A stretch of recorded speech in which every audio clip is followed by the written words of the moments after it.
السلام علیکم دوستو، میرا نام ہے محمد اکرام اور آپ دیکھ رہے ہیں ریئلٹی ٹی وی اردو۔ الفاظ کی اپنی ہی ایک دنیا ہوتی ہے۔ ہر لفظ اپنی ذمہ داری نبھاتا ہے۔ کچھ لفظ حکومت کرتے ہیں اور کچھ لفظ غلامی کرتے ہیں، کچھ لفظ حفاظت کرتے ہیں اور کچھ لفظ وار کرتے ہیں۔ ہر لفظ کا ایک اپنا وجود ہوتا ہے۔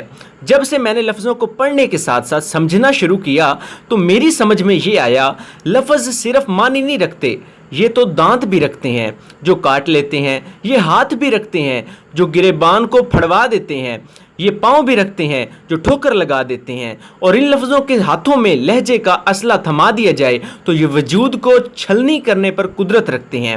اپنے لفظوں کے بارے میں محتاط ہو جائیے، انہیں ادا کرنے سے پہلے سوچ لو کہ یہ کسی کے وجود کو سٹریس میں نہ ڈال دیں یا کرچی کرچی کر کے بکھیر نہ دیں، کیونکہ یہ تمہاری ادائیگی کے غلام ہیں اور تم ان کے بادشاہ ہو۔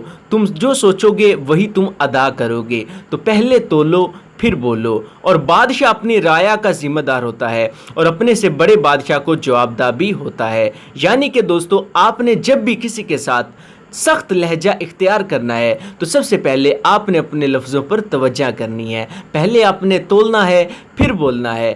بعد زن آپ نے یہ نہ ہو کہ آپ کو آگے جا کر پچھتانا پڑے اور آگے اپنے سے بھی بڑے بادشاہ کو، فی الحال تو لفظوں کے بادشاہ آپ ہی ہوئے، لیکن جب آپ نے ایک اپنے سے بڑے بادشاہ کے سامنے پیش ہونا ہے، اس کی بارگاہ میں بھی جواب دینا ہے، تو پہلے سوچئے پھر بولیے۔